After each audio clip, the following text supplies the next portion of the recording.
Having good self-esteem is, in my opinion, one of the most important things we can have if we want to create a life of fulfillment and capability and feeling good about ourselves, right? Self-esteem is made up by two things: self-confidence and self-worth.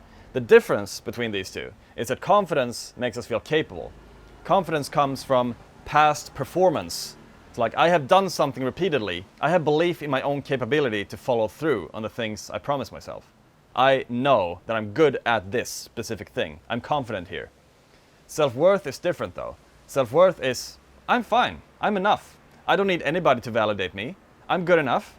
I am the goal. I don't need anybody in my life, or anything for that matter. I'm fine exactly as I am. I have much to offer. I am valuable. This is self-worth. These two make up self-esteem. So in this video, I'm going to give you 5 steps of how you can increase your self-esteem. And make sure to stay till the end, because step number 5 is a game changer. So this is going to be the no bullshit guide to believing in yourself. Step number 1 is stop telling lies. Imagine if you walk around and tell lies all the time. You will constantly walk around and rehearse this in your head all the time. It's like walking on eggshells. What did I tell this person? Can I tell this thing to the other person here? Or will they find out somehow? Do you see how this is going to create like a lack of trust in yourself and other people? Because we do have a tendency as humans to project whatever we're feeling about ourselves onto other people. So if we lie all the time, that means that we're going to keep thinking that other people are going to be lying too. In this way, we're going to reduce the amount of trust that we feel to ourselves and towards other people. And this is going to massively reduce our sense of worth in ourselves, our sense of self-esteem. Even if you like to exaggerate in stories, sure, exaggeration for comedic effect is fun. I use that all the time. That's fun, right? But if you exaggerate in stories just to get more acknowledgement or validation from people, that needs to stop as well. Because it's going to take away your sense of authenticity. It's like, I need to say this thing, I need to exaggerate here to make myself better in a way, you know? Which is going to make you feel a little bit like a failure. It's going to take away your authenticity. And authenticity is the most important thing. So if you stop telling lies, that's going to have a massive positive effect on your own self-esteem in your life. Step number 2 is to make your surroundings look nice. Even if you're out walking on the street somewhere or on the beach and you find a piece of litter or garbage somewhere, pick it up, put it in your pocket, make your surroundings look nice. And even if you're at a restaurant and you see like a dirty table, take a napkin, make it look nice. Even if you weren't the one that put the mess there, then give that to the universe. Give that to the next person, you know? This is going to create more worth in yourself. It's like, I want to make my surroundings look nice, right? You pick up the piece of garbage, you make the table look nice, you clean your room, you make your bed. These simple things are going to improve your sense of worth. It's like, I'm making my surroundings look nice. Do you see how this is going to make you feel more valuable? You're going to have something to offer.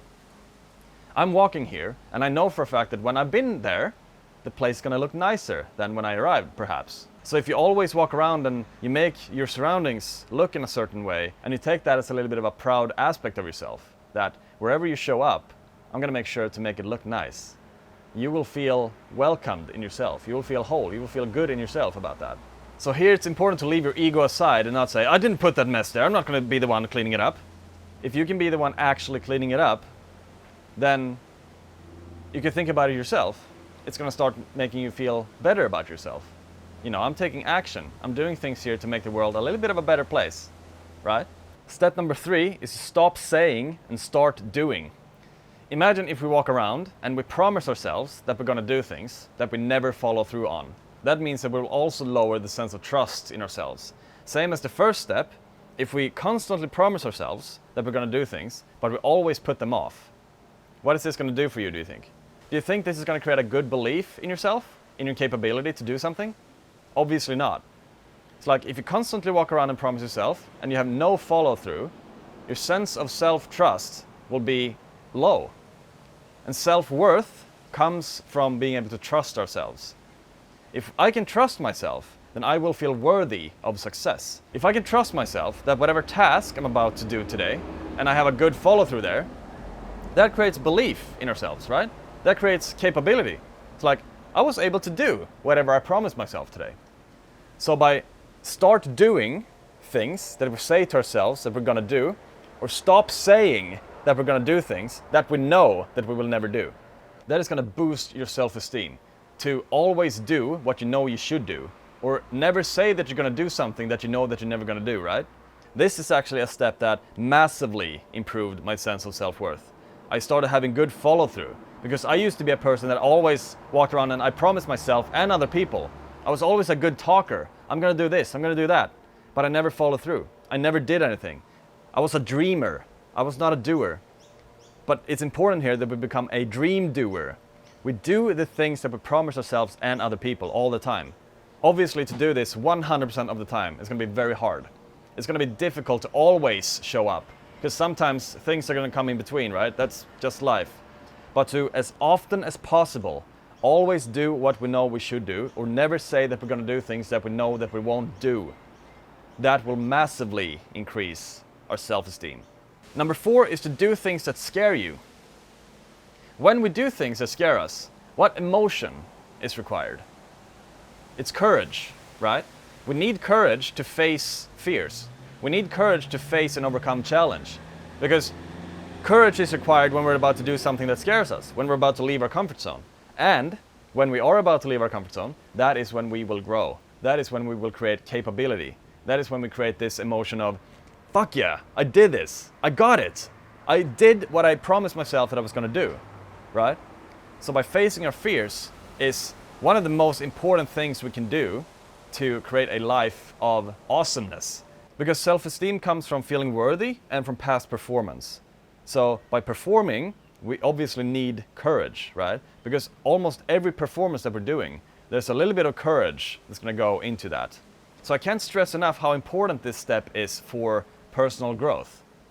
Do something that scares you as often as you can, and you will notice your life going to new heights, and you will notice your self-esteem going up like crazy. Step number 5, and this has been a game changer in my own life, and that is to always do the thing with the most exciting outcome. If you stand before 3 tasks, cleaning your room, watching Netflix, reading a book, which one of these 3 have the most exciting outcome? You might say, okay, reading a book, awesome. Then if you read that book, and that's going to be the most exciting outcome for you, that is how you find direction and purpose in your life as well. So by always doing the thing with the most exciting outcome, you will not only increase your sense of self-esteem, but you will also find direction in your life to what is the most important thing for you to pursue. And this step, when I applied this step into my life, I noticed my productivity go up, I noticed my confidence go up, I noticed my sense of direction in life go up, I noticed my capability go up. Because every time we stand before that choice, am I going to do this or am I going to do that? Which one of these 2 has the most exciting outcome? You know, what is this going to give me? Is this going to give me this or is this going to give me that? Right? Which is the most exciting outcome? So by simply applying this step into our life, we will create prosperity, we will create purpose, we will create direction, we will create self-esteem. And this is a massive step in my opinion. All of these steps combined, if you can combine all these steps, you will take your life to a new height that you have never thought was achievable before. These steps might seem quite small, but trust me, if you do apply these, you will watch your life transform in front of your own eyes into something that you didn't think was imaginable. If you struggle with low self-esteem, I offer coaching, so if you're interested in that, click the first link in the description. It's a Calendly link, book a free clarity call, and I will help you out on your way towards self-realization. I really hope that you liked this video. If you did, don't forget to comment, like, and subscribe, and I hope to see you in the next one. Thank you.